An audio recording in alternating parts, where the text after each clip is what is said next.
Hey everybody, welcome to Love and Reload, the voice of the relocation industry. I am your host, Ben Cross, and I'm so blessed and honored to be here with my friend Heazel Trimer, Global Mobility and Immigration Program Manager at Columbia Sportswear Company. Heazel, how are you doing today? Well, I'm really excited to be here with you. I've actually really been looking forward to this hot seat. You never know with you, Ben. So, I don't even know with me. I don't know with you. I don't know anything. Yeah. is it you in the hot seat? Is it me in the hot seat? It's We're warm going to in see here. what happens right now. It's warm. Well, I don't try to put anybody on the spot, but I cannot help myself. I am a compulsive spot putter on her, and I apologize in advance, but I promise this is a safe space. Regardless We're of what safe. my mustache says, this is a safe space. You did that for me, though, right? 100%. This has nothing to do with men's health. This is all about Heazel and interviewing you. I'm ready. Everybody, okay, let's address the elephant in the room, which is on my face. This mustache is for Movember. Shout out to Vinny Valverde. Shout out to Scott O'Neill. Shout out to my Mo Bros. We are raising awareness and money for men's health issues, things like suicide prevention, things like testicular cancer, prostate cancer. So, last month was all about breast cancer awareness, which is still the leading cause of cancer, I believe, in the world. But prostate cancer is up there way too high. Yeah. And it's the easiest one to detect. It is the earliest to detect. Wow. Just a little tidbit for any men out there or women that have loved ones in their family. It is the easiest to detect and earliest onset to detect. If you just get yourself checked out every year, easy peasy and very recoverable. Nice. Well, just fun facts. Who knew? Yeah. Right, Ben? Partners? Well, yes. It's great. And we're not going to get into self-exams today, but we did that. We did the breast cancer awareness. But that's where I draw the line. It's just great. We got people tuning in here. Hit that like button right now. Throw a little love out there to where in the world are you right now, Heazel? North Carolina. Raleigh. North Kakalaka in the house. I lived in Raleigh for 5 years. We miss you. I had a lot of fun there, and I wish I knew you when I was in Raleigh, because I would probably have more fun had I known you, Heazel, there. Hey, I'm a little secret here in Raleigh because I am a lot of fun. You are a lot of fun. You are a lot of fun, and I wish I got to know you in Raleigh. But let me we got a bunch of people here. Check in right now in the comments. If you're watching right now, check in the comments. Let us know who you are, where you are. Give your company a shout out. Where in the world are you right now? Let's see. Stacy Huff checking in. Hi, Ben and Heazel. I'm looking forward to the show. Shout out to super producer Stacy. She's the best. We couldn't do this without Stacy. Give Stacy a virtual round of applause. Hit that little green round of applause. Smash that for Stacy. Mike Quigley checking in. Good afternoon, Ben and Heazel from Ace Relo, Silicon Valley. What's up, Mike? Also, if you got questions for Heazel, we're going to be talking about, where does global mobility sit in organizations? How do we get that influence that we all seek within within global mobility, but also within just generally in organizations, right? All sorts of stuff. So whatever you want to talk about, throw it in the comments and we'll make sure to ask it. Christina says, loving the set. I love well-organized comments, personally. Hey, I lean that way. Look, I'm very methodical. I love the bullets or the numbering. I mean, priorities here. Yes. We got to get structured. Super helpful for me. Paragraph form, single space, Christina. 1, loving the stash. Thank you. 2, hi, Heazel. Looking forward to the conversation today. I love it. Easily digestible. Hits the point. Yes. I love it. Methodical. Anka, we got to start.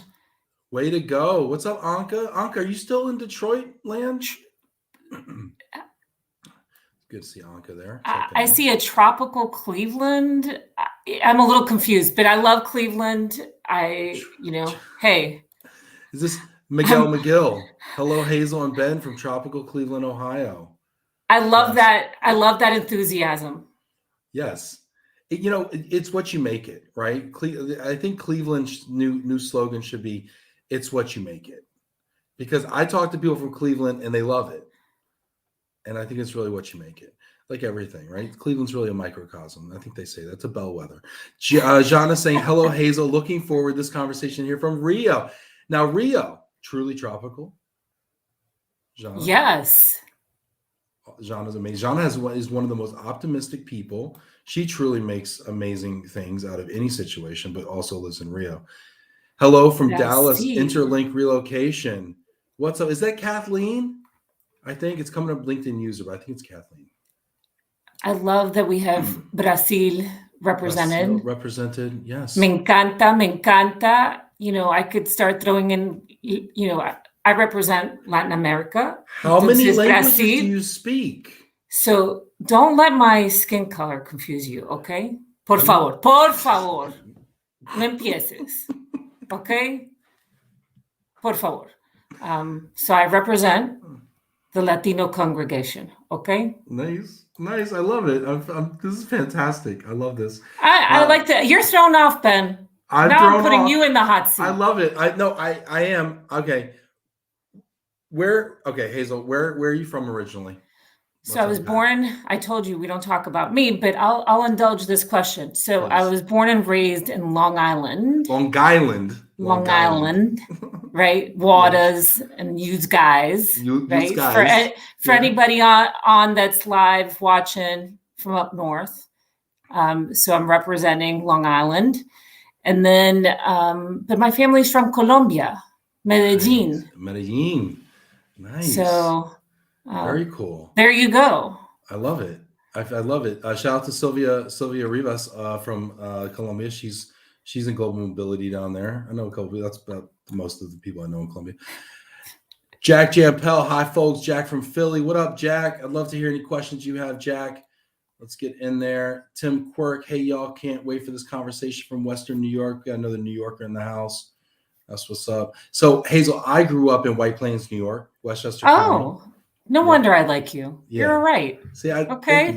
My wife's from Staten Island. Okay, she Boricua. Okay, Boricua from Staten Island. Okay. Can't cook a lick. Good taste. Right. Good taste. Hey, just because we're Latinas doesn't make it that we automatically know how to cook. But abuela and bisabuela can cook, so it's okay. So they're taking care of you. You know what? They're passing it on to me. So I make the pernil, I make the arroz con dulces, I make all the the plátanos and the. So you're earning mega points right now live on this call. Okay, you're earning street cred. Yes, that's it. That's it. All right. Yes. Pull my Pennil card right now. Jason Rollins. Hi, Heazel and Ben from Jason at Preferred Corporate Housing. What's up, Jason? This is great. Mike checking in. Lisa Ross from super sunny scene, not just regular sunny scene. I know she had to really go in for the kill there with the super sunny. I mean, we know San Diego. We all know it's nice and beautiful there all year round, but she really had to go for the kill. She really did. You had to rub it in. As if we don't know that San Diego is sunny all the time. This is great. Anka's checking in here. She is still in the D. That's what's up. Cleveland rocks. I've heard. Shout out to Jay-Z, inducted into the Cleveland Rock and Roll Hall of Fame. Let's see. It is Ben. Yes, Kathleen. All right. Hello from Pittsburgh. I love it too. Al Blumenberg checking from NEI Global. Love the stash, Ben. Thank you so much, Al, from a fellow mustachio. He's a mustachio gentleman. That's great. But come on. Everybody's just being nice. I know it's God awful. It is. But you know what? I'm charity first. I'm growing into it. I'm channeling my Ben Lasso right now. Lasso. Let me ask you, Shauna, will you do me a favor? Will you put a link to the donation site? Because right now I'm doing $2 for every like that we get on the post of my mustache that I posted last night at 11 o'clock at night, which is literally the worst time. I checked all the algorithms. It is the worst time to post anything on LinkedIn. But we have over 500 likes right now, which means I'm going to be personally, Glomo and myself are going to be stroking the check for over $1,000 currently off of that. So I'm going to tap out at 2,000. But put a link in there if you would, so people know where they can go donate. So I don't have to get to my full $2,000 goal by myself. Because Christmas is around the corner and I need something for the kids. So leave something for the kids. Christina's loving the Latino representation.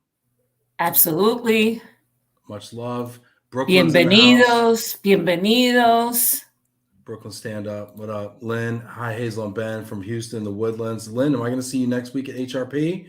let me know. All right, so I want to hop in. So we had a lot of fun. So we're having fun over here. Hit that like button, everybody. If you're checking in right now, let us know what's up. Also, get engaged in the conversation. I want to talk about mobility. I mean, I hate to like go from having so much fun talking about food and everything, but let's just do it because we pretend like love and reload. We got to do it. People say too much love, no reload. No. Do we have to? Right. Let's go into the taboo topic. It's the hush hush topic. What is the hush hush topic of mobility? What is it that nobody's talking about that we really need to address? I think we do, but we do it in the whispers, right? Okay. And I think maybe sometimes we don't talk about it enough. Maybe it's just me and everybody in the comments. Hey, go ahead. Let me know if it's just me. Maybe it keeps you up late at night. Why don't we ask people real quick? Because we're going to go into what you think the most taboo topic in mobility is, or one of the most taboo. I want to ask everybody right now in the comments. This is a safe space. Forget the mustache. This is a safe space. What is the most taboo? What is the most taboo topic in mobility relocation? I want to know. Put it in there. Everybody. I'm talking to you, Janet. I'm talking to you, Jana. I'm talking to you, Lynn, Stefan, Al. Gosh, you're calling people out. Let them be safe. Like an umpire. Let them be safe. This is safe, but we all have to participate. If we're not all making it together, then it's weird for those of us who are. Now I'm being Mama Bear. Anka, we're going to duke it out. Miguel, Lisa Ross, super something. So I want to know, what is the most taboo topic in global mobility? We'll talk about all of them. Put them all in the comments. But let's start off with Heazel. With me. Like one that I think on and off, look, for anyone, the only other little nugget about me, and I'm sure people could look me up. I've been in this industry, I'm going to say about a little over 15 years. And I think the one topic that gets noodled on and gets talked about, but not enough, is where does mobility / global immigration really should sit within a company? Where do we belong? Where do we reasonably belong?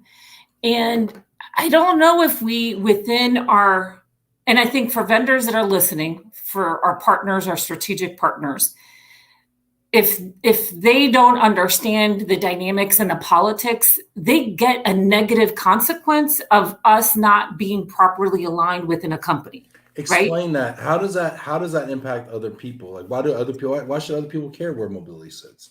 Well, I think that goes to how synergies are built and how we're seen as a priority within a company. How are we supported?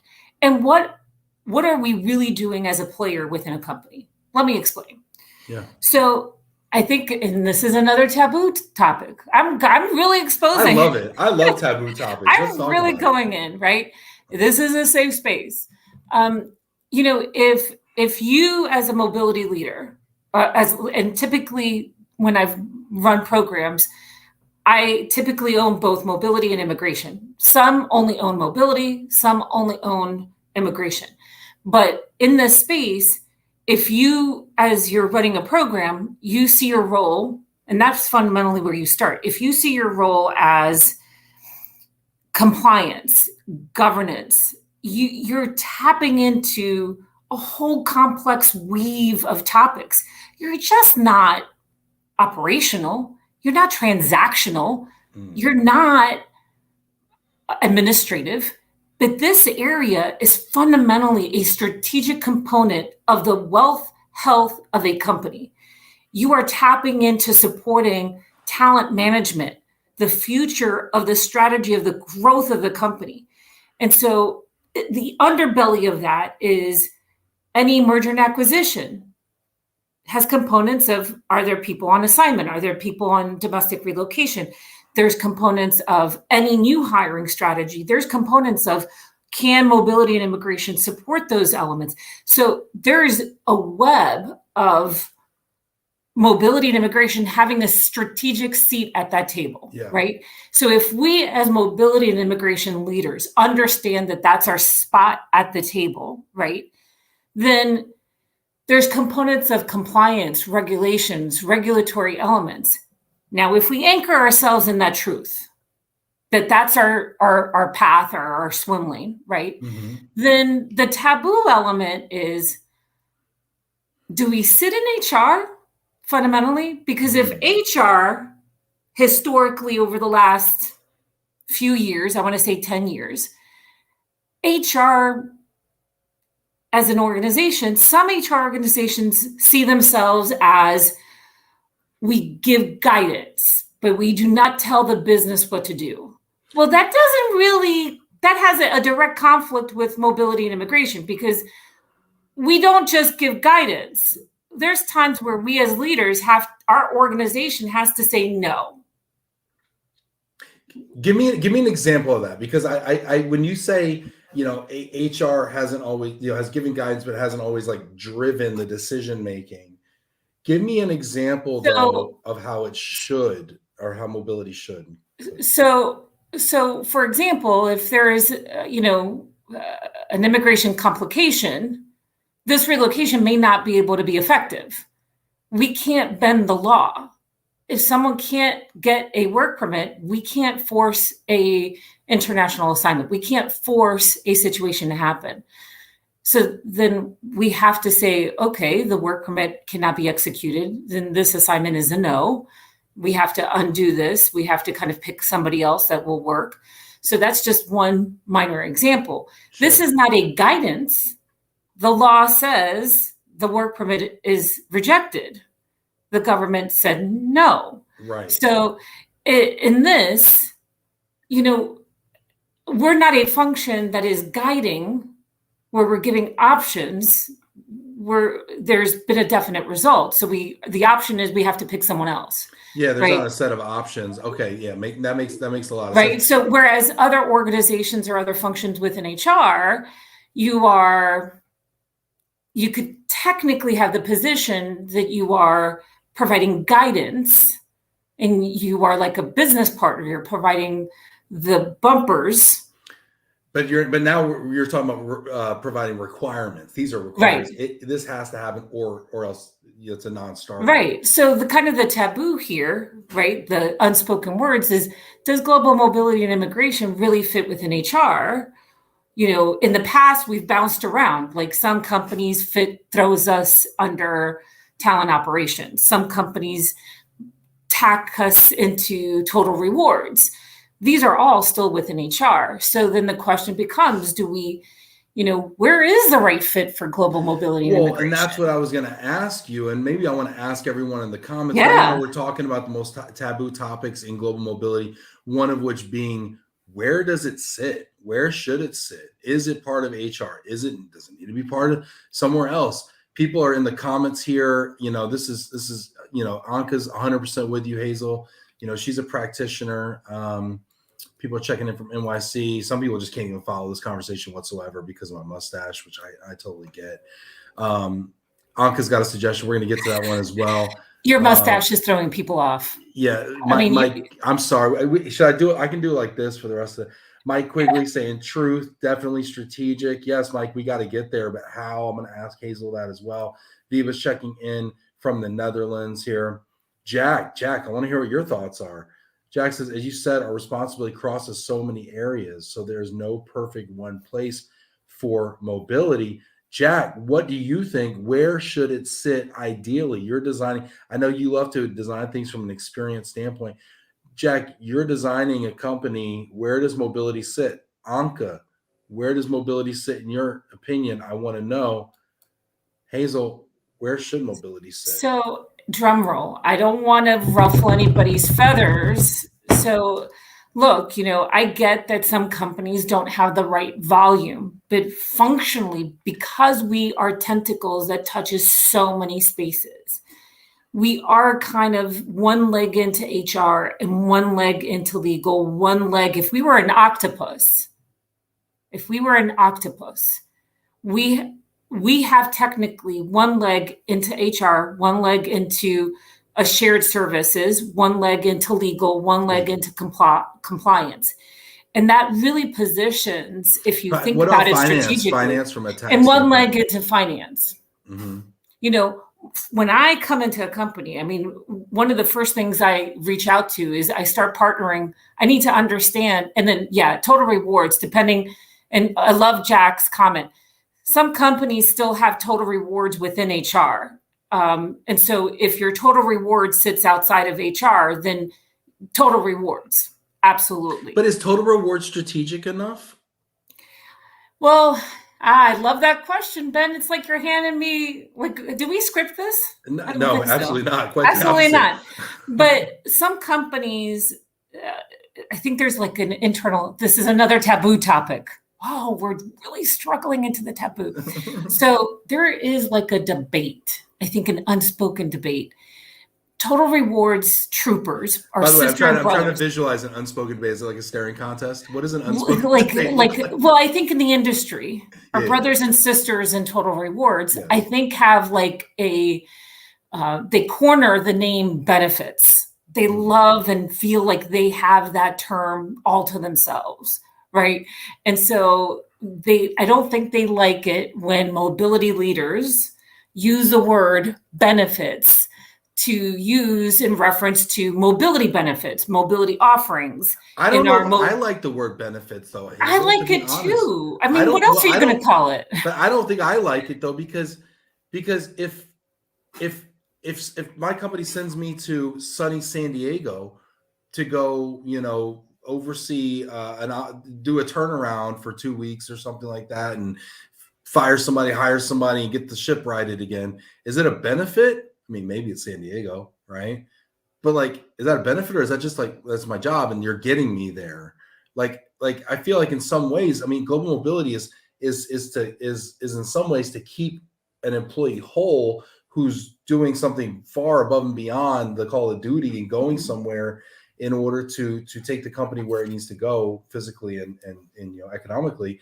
I don't necessarily know that it's a benefit. It almost seems like we're giving the employee something. The employee's giving us like an incentive. Something. Yeah, like it's like comp. Like it's like, oh, you should be happy that we're doing this for you. Yeah. Like, well, you're just keeping me whole. I just lost $50,000 on my home sale. You're keeping me whole. I'm not. You didn't give me a $50,000 bonus. I guess is my point. Stuff like that. I get you. But then, like, again, like that whole connection to total rewards, depending on where it sits in an organization, if it's sitting outside of HR or within HR, there has always been some organizations will put mobility under total rewards. Some will tack it under HR operations. Some will just have a vertical within HR. So the conflict then becomes, well, who really owns? Traditionally, I hear you, Ben, but traditionally, who owns? Can we use the word benefit to refer to the offerings within the package? Okay, we've got some comments here that all are right, let's dive fire in here. And Lynn, you're not the boss of me. I'm going to keep hiding my mustache. I'm just kidding, Lynn. It's fine. No, it's fine. I love you, Lynn. No, people are coming in here with so many great. Jack and Anka are really like biting off this topic. I love it. This is so great. All right, so Anka saying it's cross-functional. It should have a connection to the C-suite. Yes. I mean, ideally, don't we all want to report into the C-suite? Yes, absolutely. I mean, yeah. Well, that's the goal. Jack says it should sit in total rewards. Interesting. Okay. Anka brings up a great point. Excuse me. She says we could see it in the beginning of the pandemic when leaders needed our insight. Where it was super strategic. I mean, global mobility has never been more strategic than, work from home, work from anywhere policies, Brexit, so strategic. Global pandemics, travel bans, so strategic. So I love how do we keep that going?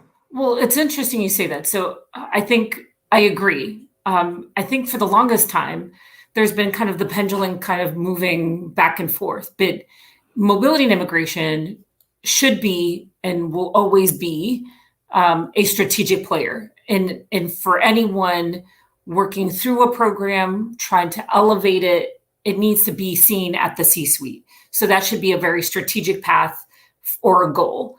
So Jack, I hear you. Everybody, like, that should be the goal. And I think naming convention should not matter. I do see a trend, and I don't know if everybody else sees it. Maybe it's just me. Maybe I'm getting old. I don't know. And it could be just me. But before, there was a trend of seeing many companies grouping it and throwing it and associating it to total rewards, because naturally, hey, we give benefits. It also gives benefits. It's related to comp. Okay. So it's a natural pairing, right? But right now, because of other factors going on with talent, now I'm seeing more and more companies pairing global mobility, global immigration with talent management. And they're seeing a desperate need to address strategy and talent strategy, and leveraging and understanding mobility on how to solve talent management in a strategic, thoughtful way. Yes, 100,000%. And this is, I think, where mobility needs to go. Because when we start talking, and Jack, I see your question here. I'm going to go to it because I think it's spot on. So global mobility, and just to Mike Quigley's point, C-suite should consult with mobility before making strategic growth decisions. I mean, yeah, that'd be awesome, right? I mean, when we start thinking about a globally dispersed workforce, and not work from anywhere, but the ability for teams to collaborate better than they have before. And yes, we can talk about, will teams go back in the office, and do they work better, when you can touch and feel people? Like, yes, maybe. And we can talk about, we could also talk about the trend towards, away from central head office into those like smaller regional offices everywhere, kind of thing, which I think is going to happen, Yes. and then have more and more near shoring and teams working in other regions where they're lower cost or better access to talent, and getting away from, the traditional hubs that we've always seen. But I mean, when you start to think about those types of strategic decisions as an organization, to say, instead of having an office in Singapore to serve our Singaporean clients and other things, just because Singapore is one of those, hubs in Asia, do we nearshore to India or other, countries that are lower cost of living, great access to talent? This is a conversation I had with a large technology company just recently, when we were going through an RFP process, so I think, those are the types of strategic decisions I see global mobility being able to inform. What is the tax climate like there? What is the immigration climate like? What is the access to talent from a talent management? Like you were saying, how global mobility really should be a part of talent. Going up into talent management really gets you further up the, not the food chain, but like up the pipeline of visibility, yeah. of visibility, right? Well, and early, because by the time it lands on relocation's desk, it's like, here, go get this person somewhere. It's right. Like, well, but should we even be sending them there in the first place? Who made this decision? It was made in the vacuum over there, and not. Yeah, and I think you're starting to tap into Jack's question.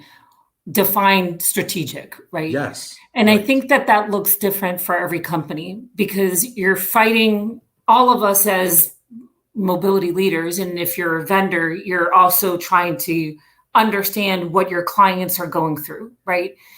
And strategic kind of is defined differently for every circumstance, right? Right. Because and it's unfortunate that that's not a generic answer, right? So you are starting to tap into, what does that strategic mean? And then that could then mean very different things depending on the situation. Well, let's try to define it, because I know, because this is honestly something I struggled with when I was younger and earlier in my career, because people would say, Ben, you're not a strategic thinker. You're very myopic. You're very, you're tactical. You're not strategic. I'm like, what does that mean? Like, you're putting it on my year in review, but I really need more information right now if I'm going to get that raise I'm looking for. So let's define it. I'll define it also. How do you define it? I try to define it for each company that I've ever supported. I look at the vision of the company. Where do they want to grow? It's understanding, the company that I'm at, they have different brands. They have different business units that drive each of those brands. They have a business roadmap. If you as a business, as a mobility leader, are just looking at your function, and you're only looking at how you're going to operationalize it, to me, that's not strategic. I could only scale my program to the level that the business needs me to scale. So I have to truly understand where my company is going. If my company is only going, and I'm going to make this up, they only want to grow 20% year to year over the next 5 years, then I have to start planning now if my current program is effective enough operationally, administratively, from top to bottom. If I'm sitting and simmering and not looking forward to meet that demand, then to me, I'm not being strategic. Right. I'm So not you're looking, thinking, yeah. You're I'm thinking in not terms planning. I'm not planning for today. I'm not planning for tomorrow. I'm not planning for a year from now. If I'm not reevaluating my benefits offering, the mobility framework, if I'm not looking and staying ahead of the immigration pulse, then I'm not really being strategic. I'm not being a good advocate for my employees, for the end consumer. And that's not going to bring me up to the C-suite.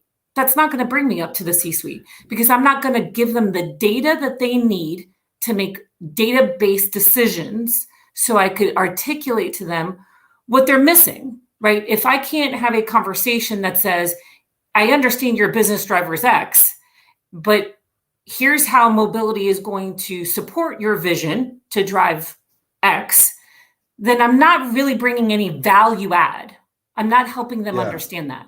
Yeah. So from what I'm hearing you say is it's really a shift from being reactive to being proactive, to understanding the business goals and getting ahead of the goals and consulting on how to get to those goals. And I like that. And you also start to contemplate kind of a sense of time there and say, okay, looking at the 1 year, 3 year, 5 year goals, whatever, how do I plan ahead? How do I think ahead? Yeah. So my definition is, I love your definition. My definition is slightly different, but I think I really like your definition. My definition, is to say strategic is why are we doing what we're doing, and tactical is what do we have to do. Well, what do we have to do? We have to move 10 people over here to Des Moines. Well, why are we moving them to Des Moines? Well, we have a factory over there. And we say, well, why did we put a factory there? Well, we thought that we had good access to talent, cheap, good access to transportation, cheap materials, whatever like that. And starting to look at the why and then saying, well, would it be more strategic to do it in Mexico, or would it be more strategic? But what you're tapping into is the consultative element, right? But you cannot get to the consultative without data. Yeah, you cannot get to that level of consultative partnership and trusting and developing that relationship if you don't have the visibility to data. Yes, 100%. Right, because it's that bad data in, bad data out, right?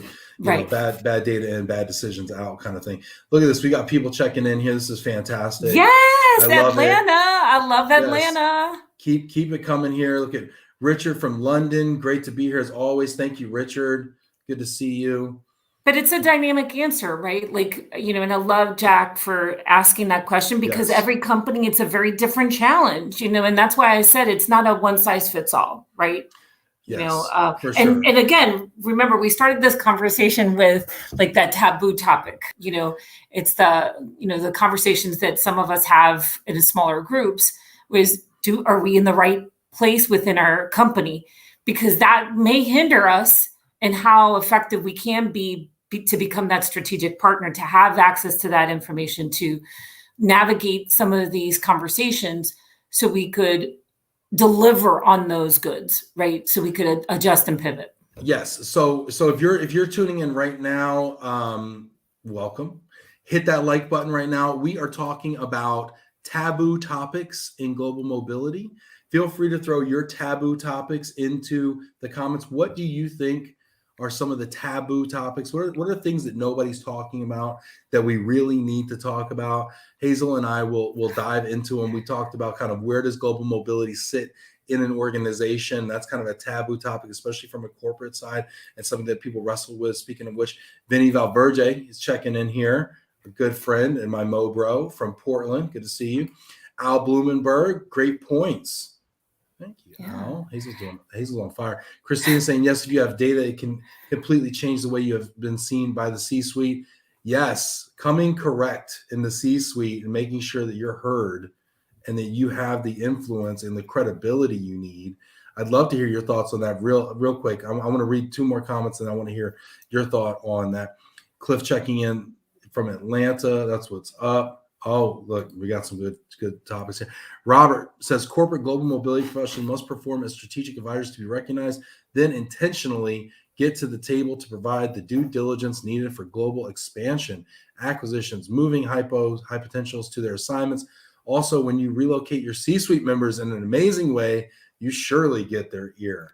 Super interesting. Yes. What are your thoughts on presenting well at the C-suite level and getting that credibility to even be invited into the conversation? Robert, gosh, are you putting us on the hot seat now? I mean, I thought it was Ben's job to put people in the hot seat. I think that's a brilliant comment. I mean, I think that, look, every opportunity is an opportunity for you to open that door just a little wider, right? So especially if you're moving a C-suite, I mean, honestly, I take the approach of creating a village. If anyone is hearing who has ever been on my team before, if any vendor of mine, I think everybody hears I use the village concept or theme because every opportunity is an opportunity to open the door a little wider, whether it's a C-suite or a lower level senior director or just anyone. And so I think that is the beacon for your brand to deliver or make a positive impact, because then that speaks volumes. So I couldn't have agreed more with that statement. And they're going to be the advocate for that return on investment. They're going to be that advocate.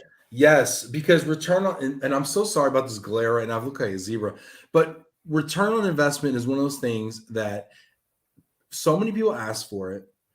In my opinion, maybe this is taboo. Nobody can calculate it. However, you know it when you see it. If you've been through a mobility assignment, you know the value of it. I hear you. And here's my thing. And I've been in this, I'm not going to name the company. Name company. But just kidding. Don't do it. It's fine. But in an old hat that I was wearing, it's about getting to know your business unit, your client. If you spend a little time, you'll get to figure out the dollar per day that it costs them negatively for not landing the individual. This happens in talent. Every day that a rec is not closed, talent knows how much it costs the company. That's no different in relocation. Yes. Every day that a person does not land or is distracted. So if you spend just a little bit of time, you could get a sample or spend a little time knowing that business unit. But okay, I'm going to challenge Heazel. I'm going to challenge this because yes, you're right. So every day that the job goes unfilled, okay, that's math, right?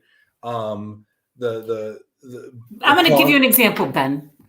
If you're relocating a head of sales executive and his KPI is to hit a target of 30% target revenue, don't tell me that we can't reasonably rough back of the napkin estimate. Yes. Sales right. Sales has a scoreboard. It's super easy. It's revenue, right. Or a marketing manager or like a head of engineering. Yeah. Every day that person, he or she, is not ass in seat. Yeah. We can't reasonably quantify, or a head of security, like coding security. There's a risk somewhere for every day that person cannot 100% commit to their job. And how much risk? There's always a number, right? How do we get to that number? Yeah. How do we get to that number? How do we compare it against the alternative, right? How do we compare relocating the head of sales versus hiring them locally and the right. And productivity of that? Right. And sometimes you don't even need to get to that number. You just ask these probing questions, and that's all that business leaders need to hear. If you probe and ask these questions, automatically they already are crunching the numbers in their head and they understand, oh, this is it. Okay. I'm going to move on because we got a couple other topics here. Okay. All right, let's jump in. Oh my gosh. There's some good ones here. We're going to have to go faster because there's some really good ones here. I'm going to, oh gosh. Okay, here we go. No, Cliff, I'm skipping that. I'm going to get to that one, Cliff, if we have time. Taboo topic from Jamie Schroeder. What happens to most expats upon repatriation? Oh gosh. Okay. Is that a good one or what? I love it. So are they the left behind population? Look, I'm not going to pick on companies, but I'm going to be honest with you. I feel like over my 15 plus years in this industry, there's companies that really do a good job at incorporating repatriation as part of the program and part of the conversation. Is there an obligation? That's for a taboo topic. Should you, as a mobility leader, have a candid conversation before the assignment or before the transfer starts about the likelihood? Every country is different. But once you go to the receiving country, you are under the employment laws of that receiving country. And so is there protections? The receiving country may not have the full protections of the sending country. So you have to, as a mobility leader, I feel like we have a duty of care. There's some, we have a duty of care, but we don't have a duty of honesty. What's the career path when you go to this country and their business unit and everything? I mean, so look, it's a taboo topic, but I will simply say that ideally, I personally will look to building programs that always incorporate a 60, 90-day pre-end of assignment check-in at a bare minimum. Are you having the conversations? Are you asking the questions? Are you planning on your return?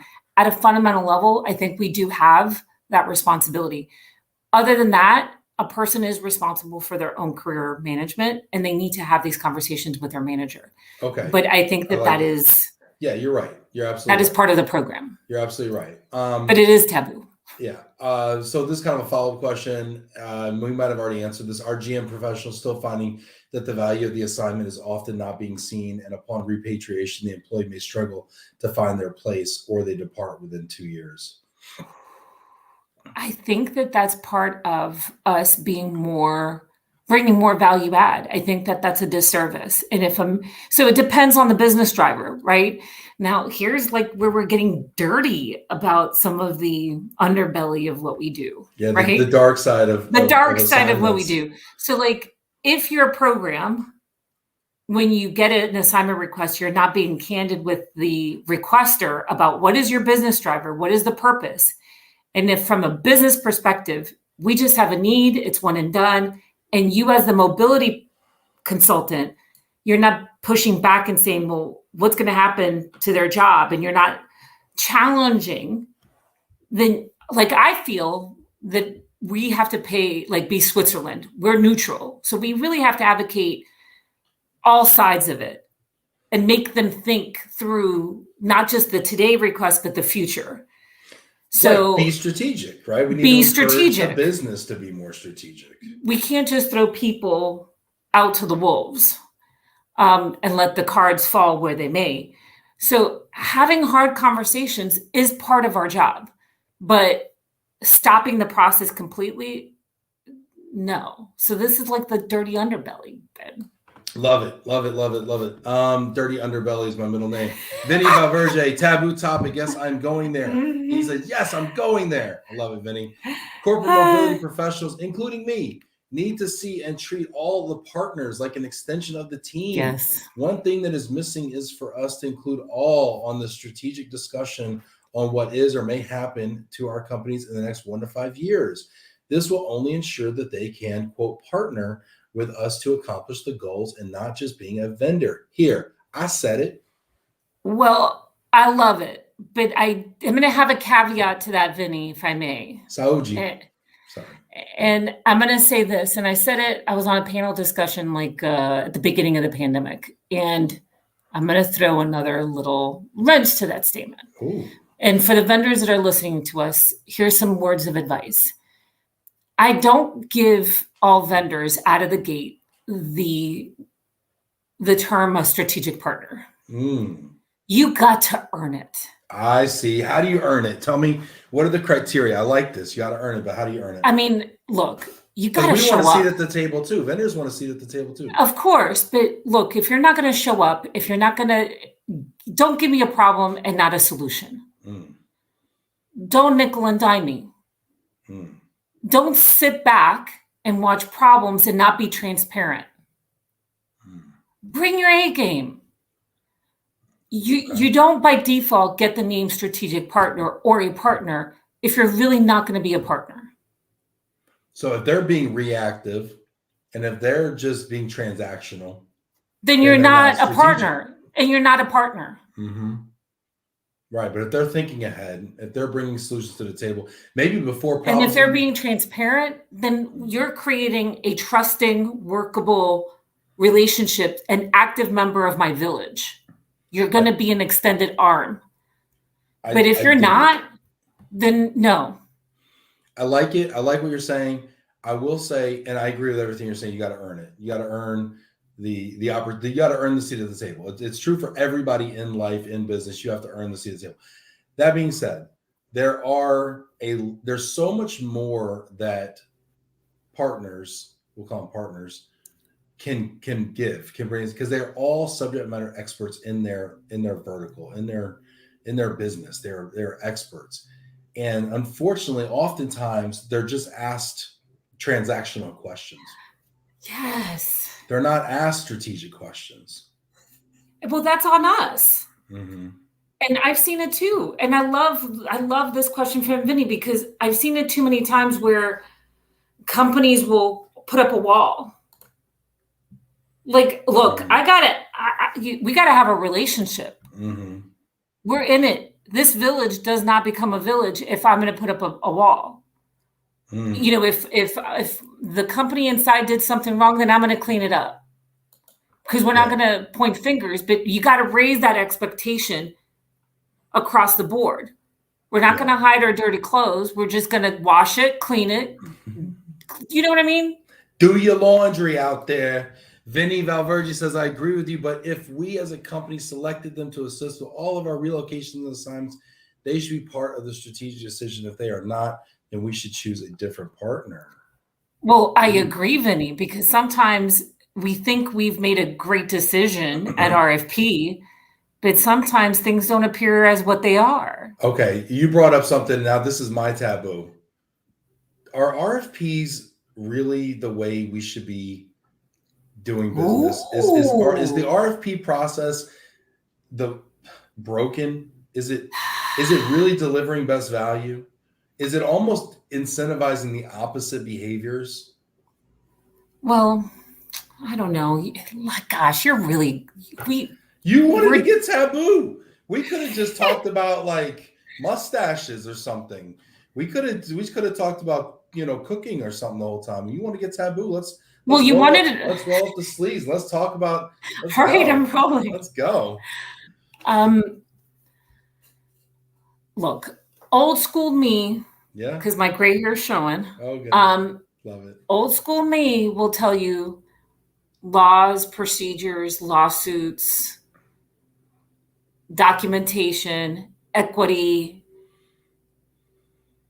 We got to be everything very documented. You got to document everything, methodical, a formula, scoring. Yeah. By the book, by procurement standards. Yeah. Then yes, there is still a place for a proper RFP.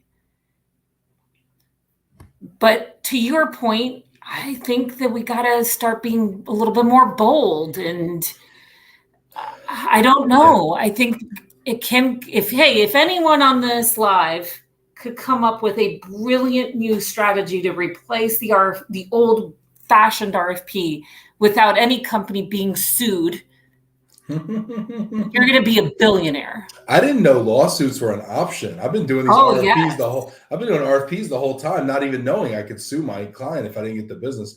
Gosh, no, it's not that you could. Arsenal.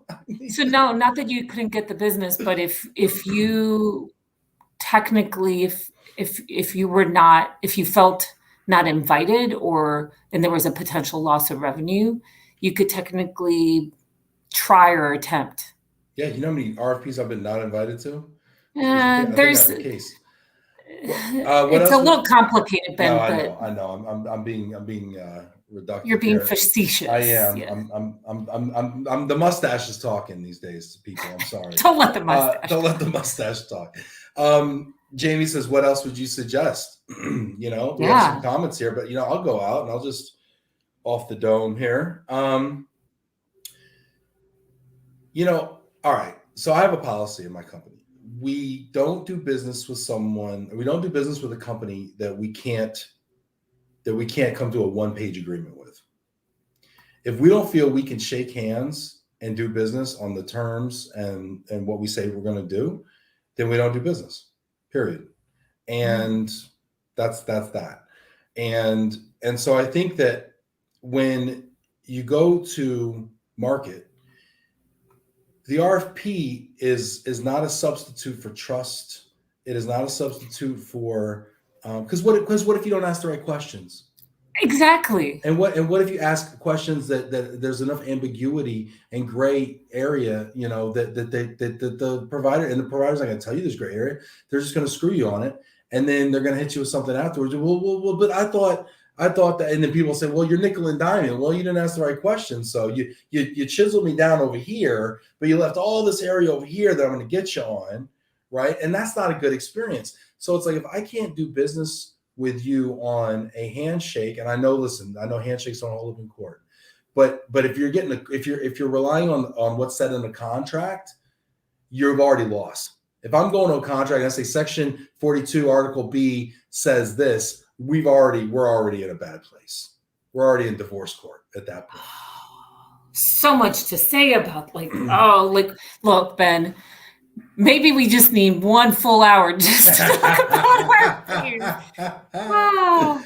Let's see what Vinny and Jack and everybody says, because people are weighing in here, and this is a meaty topic. Vinny says, yes, RFP is needed for many organizations. However, we as procurement owners may not be asking the right questions that is needed to select the right partner. Yes, Vinny, I love it. Jack says, if we would standardize the RFP process, then it could be worthwhile for suppliers. However, if we continue to let procurement drive, then it's not a valid way of doing it. Interesting, Jack. Why is that? I'd love to know more. Christina, RFP is absolutely one of those conversations that are taboo, but this pricing conversation has to shift from a contract base to a dynamic pricing structure. Yeah, if you asked me to write down on a piece of paper 3 years ago what transportation is going to cost you, what wood is going to cost you, what labor is going to cost you today, you know what I'd do? I'd write it down. If I had to honor it, I'd just say, wow, they can't service the business. I have to walk away from it. Christina says, Heazel, I'd love to talk to you about this further. Yes, let's. Jack, I'm on LinkedIn. Have the RFP be designed and standardized by the mobility industry, by each supplier sector. That would have value, because then it'd be a best practice and it would truly care for all of. Oh, look at this. We have Dale. Dale's checking out. Dale, I haven't heard from you in ages. RFPs are important. It would be a huge time saver for the company setting forth the RFP to be clear as to what the key criteria for the supplier needs to have prior to selecting who is appropriate to include in the process. This will save all a ton of time, resources, and frustration. Yes. I'm going to one last thing, and then Heazel, you get to the comment. Robert says, I love my customized, streamlined RFP process, much faster, efficient, and saves everyone money. We'd love to share. Yes, Robert, you're going to be on the show soon, Robert. You're going to be the hero for her this year. Yeah, he's going to be in the hot seat soon. So what do you think? Here's a thought. So another piece of taboo. We're running through it. A lot of companies have different feelings, and I think somebody touched on it, just hinted at it.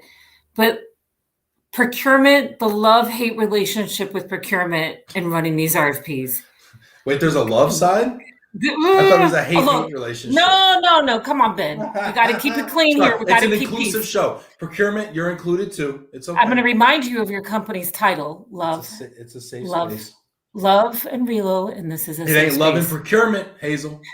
All right, I'm just kidding. Procurement, you're cool. We're going to be inclusive. It's complicated. So I will share. It is a complicated relationship. We need our brothers and sisters in Relo, in procurement and Relo to kind of get along. Mm-hmm. And I will share with you, I've been very fortunate over the years to every time I've needed to go out to RFP to really create a good partnership. And I've been very fortunate, but it is hit and miss. There's some companies, and I get we have a mixed audience. There's some companies, and I'm glad we have a mixed audience because I think more vendors and providers need to understand the complexity and the intensity that us leaders on the corporate side have to go through. And with the wrong procurement contact, it could be very painful. With the right one, there's a beautiful partnership that begins, and the strategy starts like almost 6 months prior in some cases to really build a strong process. Yeah, and I think you're right. And so it's not always a love-hate. It could be a good process. Jack says his are great partners. Look at Jack. You know what, Jack? Okay, you know what, Jack? Okay, Jack. Tomorrow you know hot seat. I'm hot seating Jack. Jack's on the hot seat. Jack, when was the last time you went out to RFP? We can't. They're great partners because you don't talk to them, Jack. You don't need them for nothing because you do your own thing, Jack. That's why they're great partners, because they let you live, man. They let you do what you do, man, because you know what you do. You know. Love you, Jack. Don't hate me, Jack. I love you, Jack. Let's leave Jack to his anonymity. Shall we? Let's not ruin his game over there at his company. Vinny says, a huge plug for Daryl Flood. They started hosting a mobility RFP roundtable and include many procurement leaders. This is a place that we in mobility can try to explain why our industry is so different than any other industry out there. It has been a great discussion. Yeah, I mean, that's super cool. I mean, is procurement showing up to that? I mean, how many companies is mobility a big enough spend, or they have mobility procurement people? I mean, you have to be a very large program to have like a supply chain or procurement person for mobility. It has to be pretty big. Otherwise, it's just every 3 years it comes around, you source it, and you keep moving. So what is going on with my hair? You and me both, sister. Okay, I got some. Sorry. So I will tell you, I think generally what tends to happen is there isn't enough spend. So once it comes up, you go to procurement, you submit your request, and the random person that happens to be the commodity manager for HR will get randomly selected, and based on workload, they will get assigned who got the shortest straw, right? Depending on the company, right? Mm-hmm. So I think that's what generally happens, right? Again, I've been fortunate enough in my career to work with wonderful partners. And it's developing that partnership. Some have let me run it. Some have been more hands-on. But overall, I think those that are fortunate to have good partners, great. Some have not had that much luck, and they really are on their own.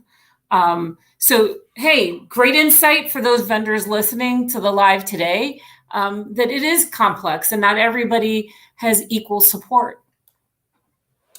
Yeah, for sure. Vinny says we had over 15 leaders of procurement from different companies at our last event. How big were those companies' programs, Vinny? I'd love to know.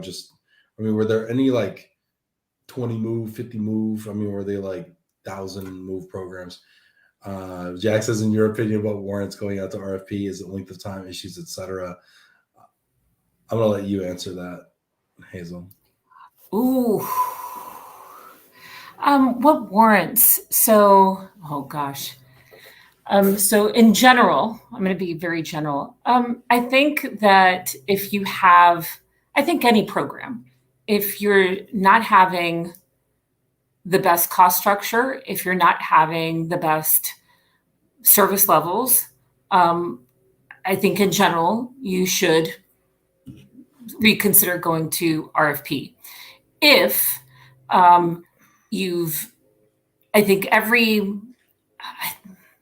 I got to be mindful. Let me step in there for a second, just and give you a beat, because I do have an opinion, but I need to be strategic about my answer. Oh, I know you do. I got a little more latitude.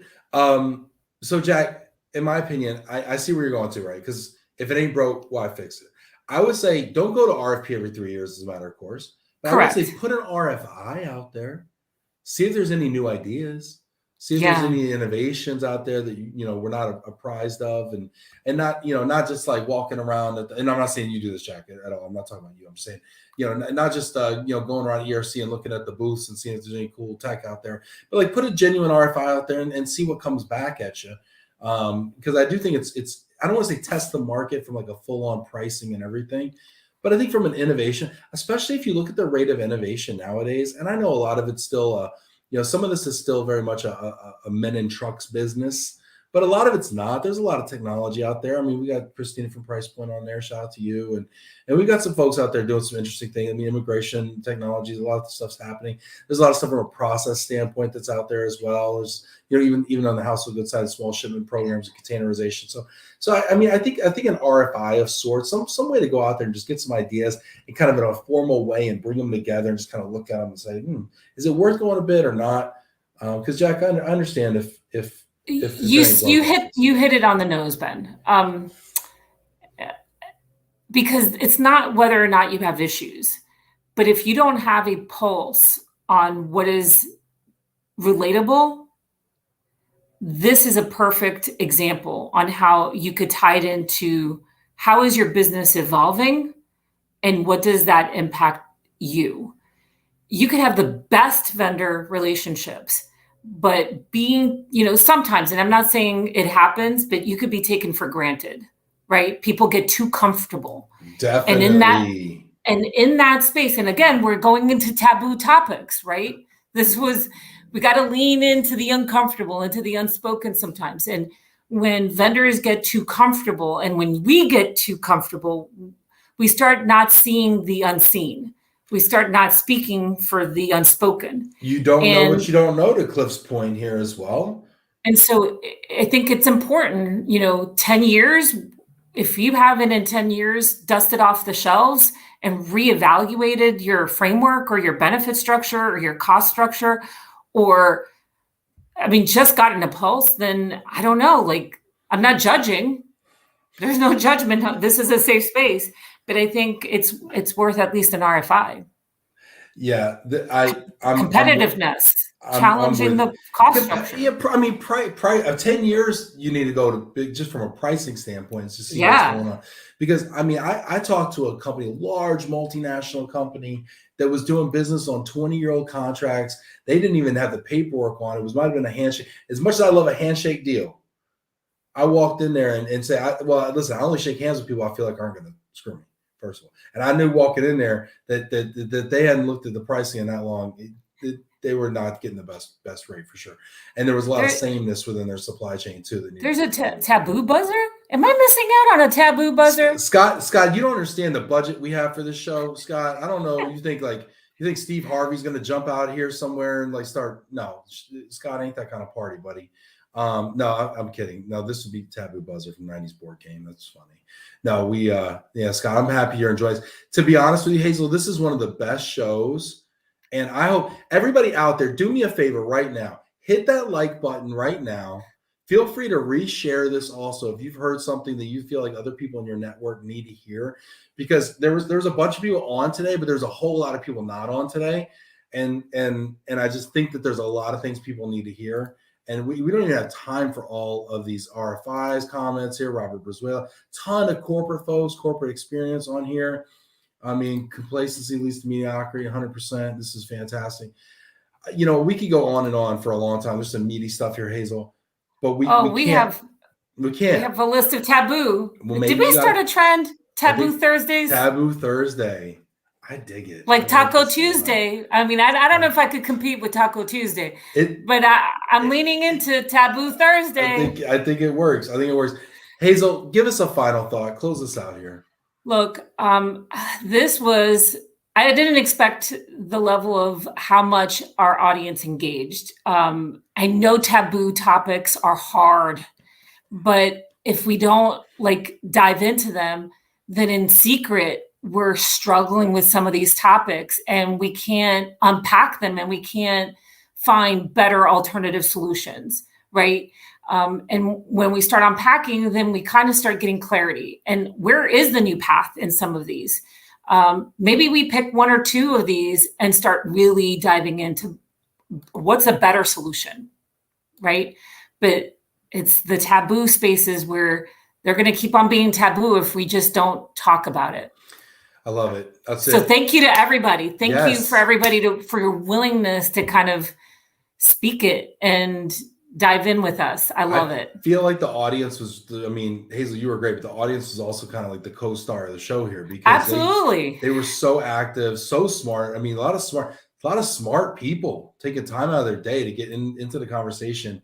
Thank you so much to all of you out there. The show would not be the show without you watching. So thank you for all taking time out of your day to get active in the comments. And of course, most of all, thank you so much, Heazel Trimer, Global Mobility and Immigration Partner at Columbia Sportswear Company. Heazel, my friend, thank you so much for being here today. Hey, a pleasure. Yeah.